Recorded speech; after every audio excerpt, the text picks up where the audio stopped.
It's happening again, and this time the warning signs are impossible to ignore. From Alaska to New Zealand, volcanoes are rumbling, fault lines are shifting, and the planet's most volatile region seems to be reawakening all at once. There's one thing you need to know about the Ring of Fire. It produces 90% of the world's earthquakes. This year, the larger Southeast Asia region was rocked by a number of natural disasters. Many were caused by seismic activity in the Pacific Ring of Fire. The seemingly increased activity along that fault line has raised fears of even bigger disasters.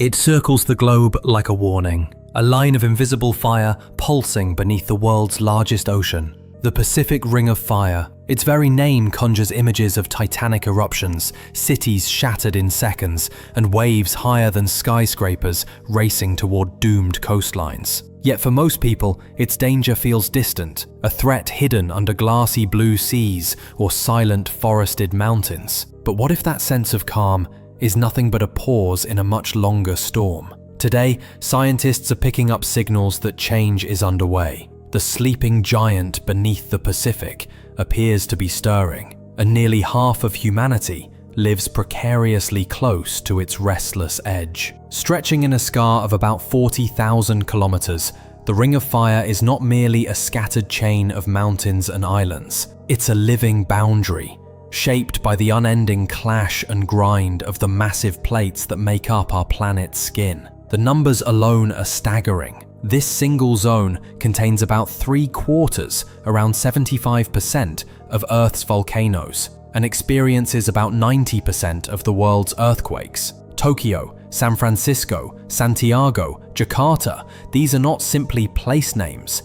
They stand as examples of cities built along or near this boundary, each exposed to an ever-present risk. In recent years, as volcanoes previously considered dormant begin to show signs of awakening, and new research suggests possible links between seismic giants like the San Andreas Fault and the Cascadia subduction zone, the question is no longer idle. Is the Ring of Fire entering a new phase of activity? If so, what kind of disaster might already be on its way, hidden beneath the apparent lull of everyday life? History is the first to warn us that the ring has a memory, and it rarely forgets. Some of the deadliest disasters known to humankind began here. The 2011 Fukushima disaster in Japan, spawned by a massive earthquake and tsunami. The eruption of Krakatoa in 1883. The 1960 Valdivia earthquake in Chile, the largest ever recorded. Today, researchers in labs and monitoring stations at the edges of the ring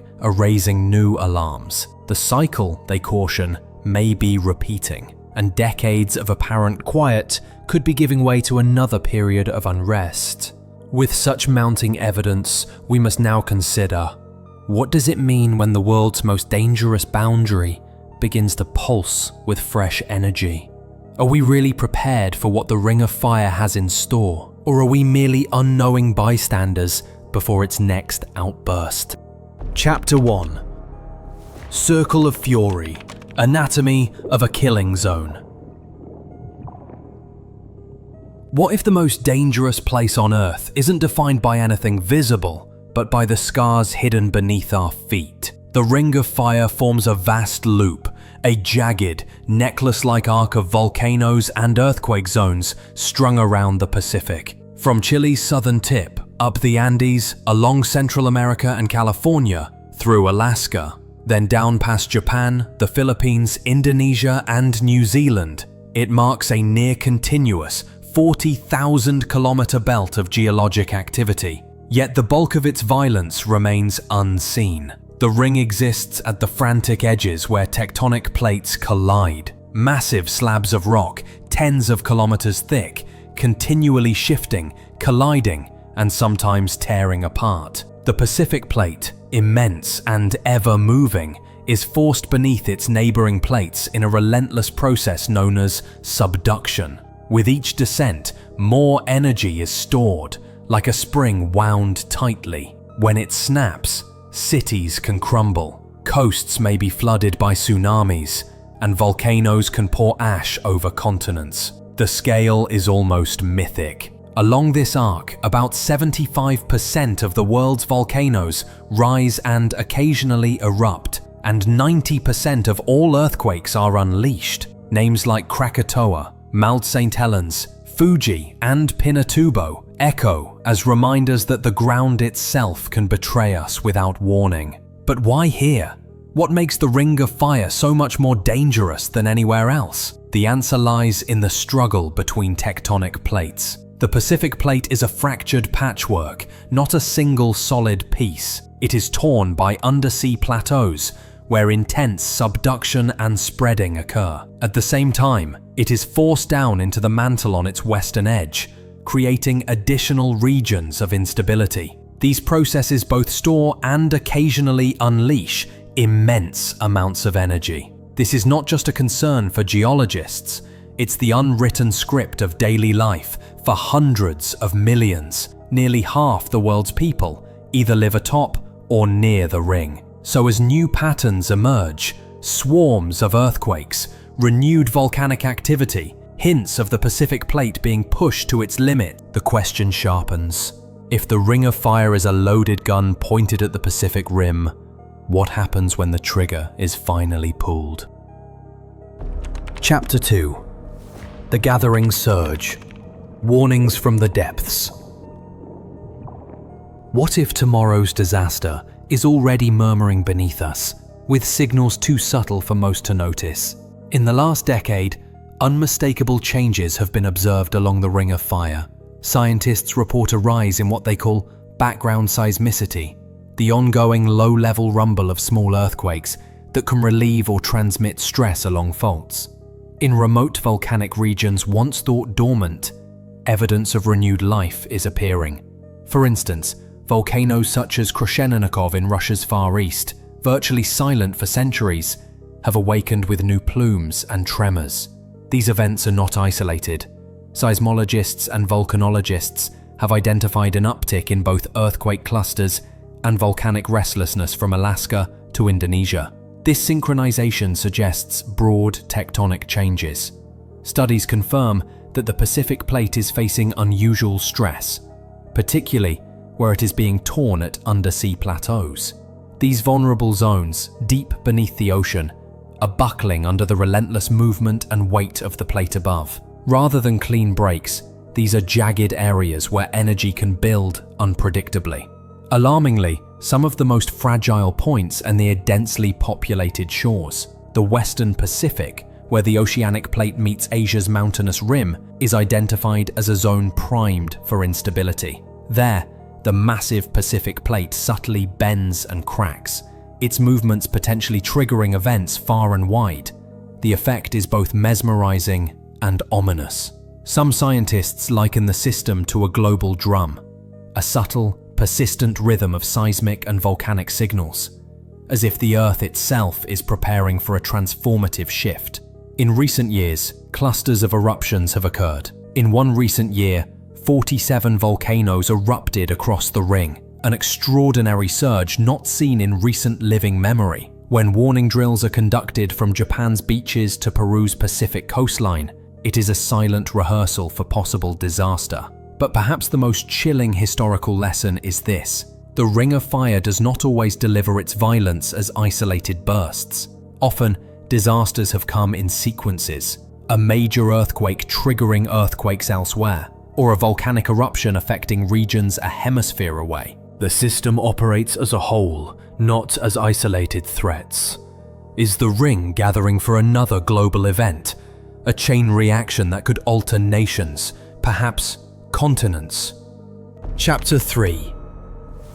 Unstable Giants. The Faults that Shape the World. What if the fate of the world's great cities rests on invisible cracks, stretching for thousands of kilometers? Nowhere is the ring's power more explicit, nor its risk clearer, than at its greatest weak points. The sprawling fault lines and subduction zones that run beneath bustling cities and vital infrastructure. Along North America's Pacific coast, two legendary fault lines, the San Andreas and the Cascadia subduction zone, trace courses over thousands of kilometers. Recent studies suggest that these two giants may not act independently. An event on one could conceivably set the other in motion, creating a potential for devastating, back-to-back disasters. The San Andreas Fault, California's iconic rupture, is known for its surface ruptures, while the Cascadia subduction zone is a nearly silent behemoth, believed capable of magnitude 9.0 earthquakes and tsunamis with impacts across the Pacific. The danger is not limited to North America. In Chile, the world's largest recorded earthquake, the 1960 Valdivia quake, was followed by years of seismic and volcanic activity up and down the coast and deep into the Andes. Across the Pacific, Japan contends with a maze of complex fault lines beneath densely populated areas. Eruptions, earthquakes, and tsunamis threaten millions. Indonesia sits atop a volatile patchwork of subduction zones and magma chambers, making it one of Earth's most earthquake and volcano-prone regions. Equally important is the network nature of these faults. Geologic stress does not simply vanish after an event. It can be passed along intricate networks, transmitting energy over extraordinary distances. As one fault ruptures, the change in force can affect another, raising the odds of further events nearby, or even on the far side of the Pacific. It is more than speculation. Large seismic events have been followed by increased activity elsewhere within the ring. For example, the vast 1960 Chile earthquake was succeeded by major shocks in Alaska and Japan in the subsequent years. In effect, when one part of the ring shakes, others sometimes respond.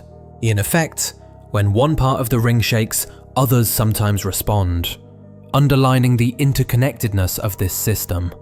So if the ring's connective system is growing less stable, what does this mean for the cities and communities built on its trembling edge?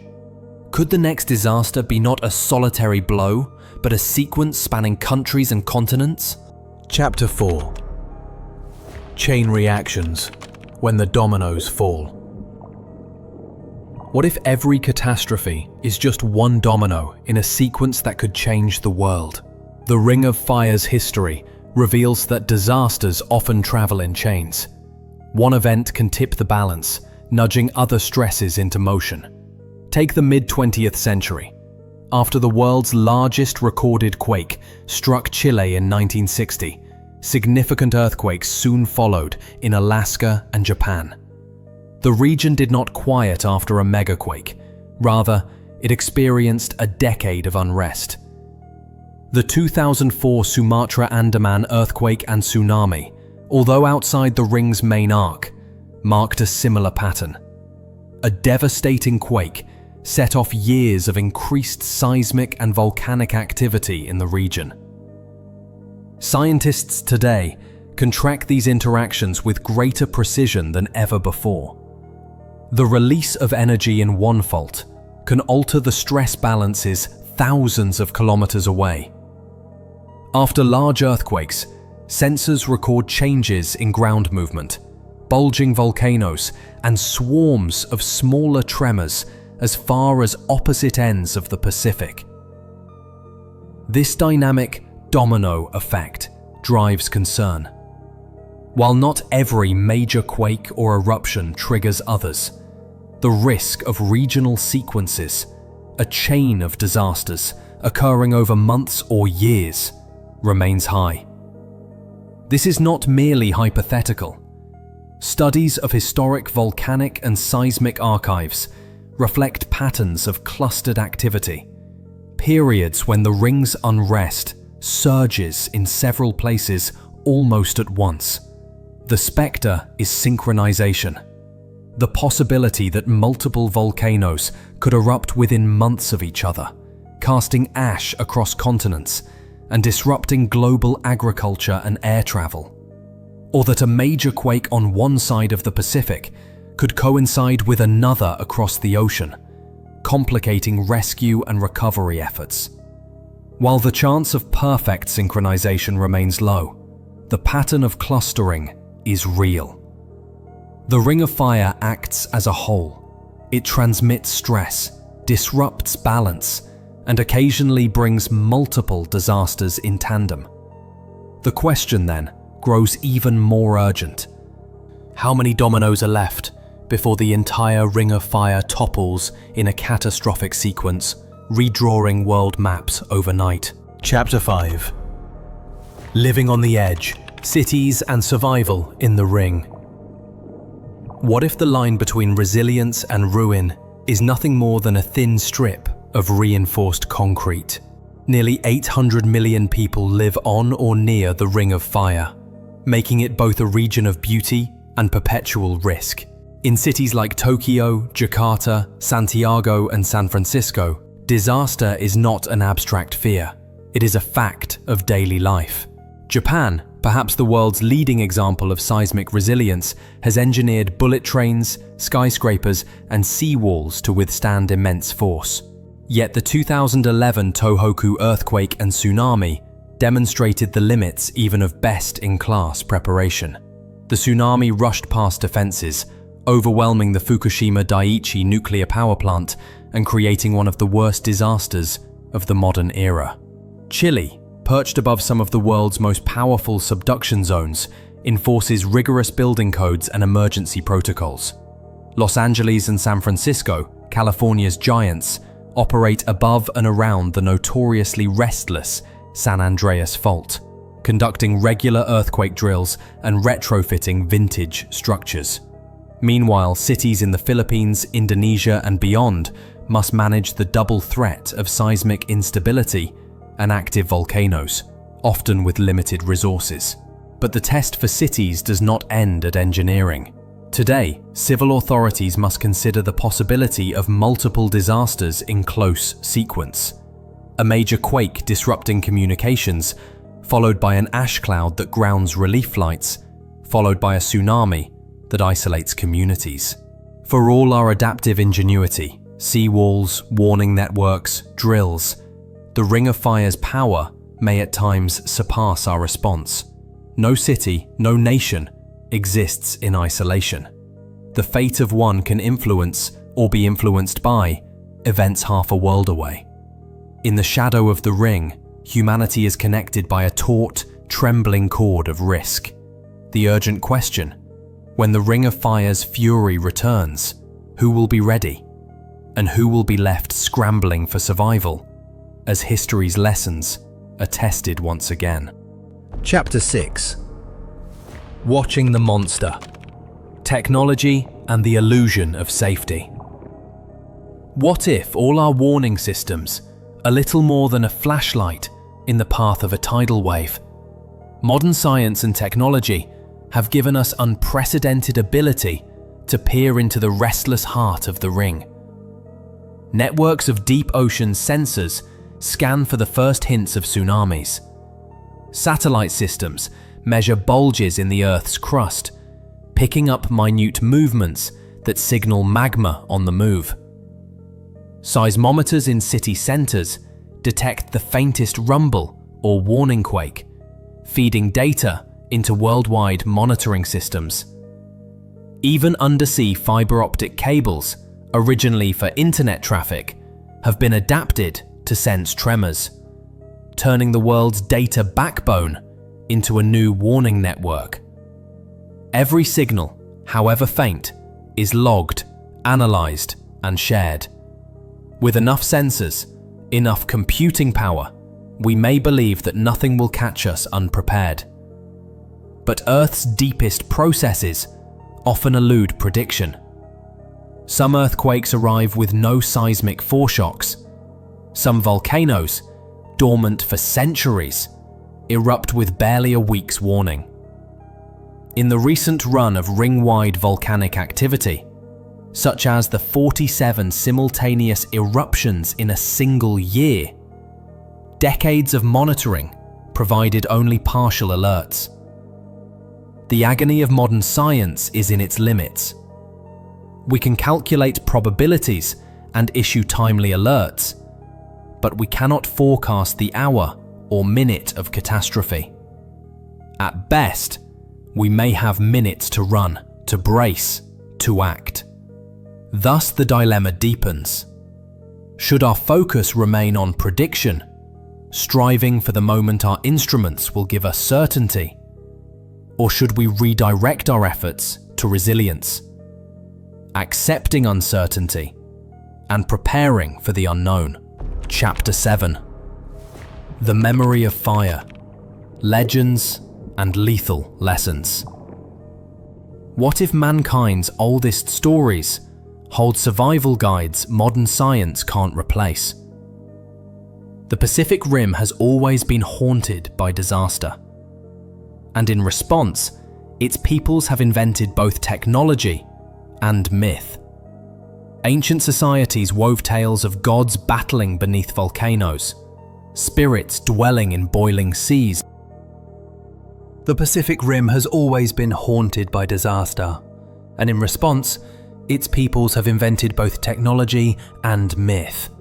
Ancient societies wove tales of gods battling beneath volcanoes, spirits dwelling in boiling seas, and earth-shaking monsters. These stories are more than folklore. They are coded memories of catastrophe, passed between generations as warnings. Underlying these tales is a harsh lesson. The greatest myth is that of control. Every seawall, every warning siren is a challenge to the ring's unpredictability. But historical records suggest otherwise. Safety comes not from mastery, but from vigilance during the quiet stretches between cycles of violence. From the burial of Pompeii under Vesuvius's ash, to Krakatoa's explosion in 1883, to Japan's modern losses at Fukushima, the history is written in layers of ash, broken stone, and memory. Indonesia too is a land of rebuilding. Each eruption, each quake, a test of its people's resolve. Yet interpretation remains key. To forget is to repeat the losses of the past, to ignore warning signs, be they sulfurous scents drifting from volcanoes or ground that trembles more than usual, is to risk everything anew. As cities grow and tourists flock to volcanic slopes, it is crucial that the world not turn these events into distant legend. The lessons are recent and real. As the ring's cycle of activity appears to increase, the question returns: does our fascination with peril make us stronger, or simply more vulnerable to the next disaster? Are we learning from the history written beneath our feet, or only waiting for the next blow to fall? Chapter 8. The silence before the next shock. Now, as signs of renewed unrest grow more pronounced, volcanoes erupting in unprecedented clusters, earthquake swarms moving along locked faults, warnings echo across the Pacific, the world finds itself in a kind of tectonic waiting room. There is no clock, no countdown that can reliably predict the next major event. Indeed, as some scientists point out, periods of eerie quiet can be the most threatening of all, a build-up of stress with only one likely end. Could the next megaquake rupture the Cascadia subduction zone, sending a tsunami cascading toward distant coasts? Could fault lines beneath Tokyo, Santiago, and San Francisco rupture in sequence, each crisis amplifying the next? Will the dominoes fall in a blinding chain, or will the system grind its way through a more drawn-out series of disasters, reshaping lives and lands over years? The only certainty the Ring of Fire offers is uncertainty. Its memory is long, its patience periodically tested. As we watch, measure, prepare, and remember, the ultimate truth is this: our survival depends on never forgetting the risks buried beneath the calmest seas, and on treating the silence before the next shock not as safety, but as a fragile opportunity to prepare for the fury that lies in wait.